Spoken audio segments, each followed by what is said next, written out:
Every professional kitchen has a VitaMix. It's the most powerful commercial blender on the market, and there's a lot of cool techniques that you can do with it besides just blending. One technique I like to use the VitaMix for is making bright green herb oils.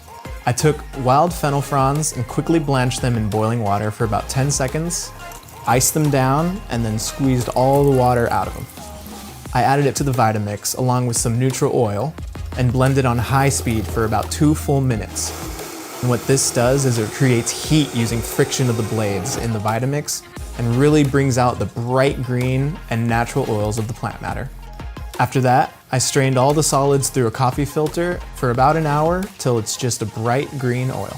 For our pea puree, I sweated down a little bit of shallots along with some garlic and then added our English peas and then mounted with some heavy cream. Once the heavy cream is cooked down to nappe, I blended it in the VitaMix for a silky smooth puree.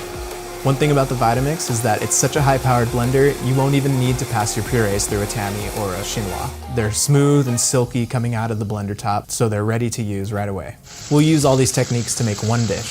For the endive, first I charred it in a cast iron pan to caramelize it, and then deglazed with a little bit of fennel honey, as well as some koji malt vinegar. Then I took the endive, vacuum sealed it with the fennel oil, and compressed it for a couple hours.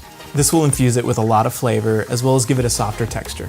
For the black cod, I used the aburi technique. We're gonna keep the fish half submerged in crushed ice water for the bottom half. That's gonna leave it nice and fresh and raw.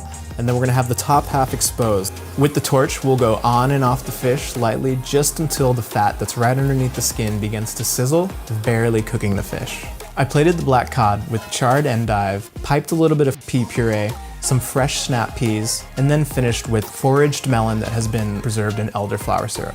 I garnished the plate with some pea tendrils, pea flowers, some wild arugula, and then finished with fennel oil.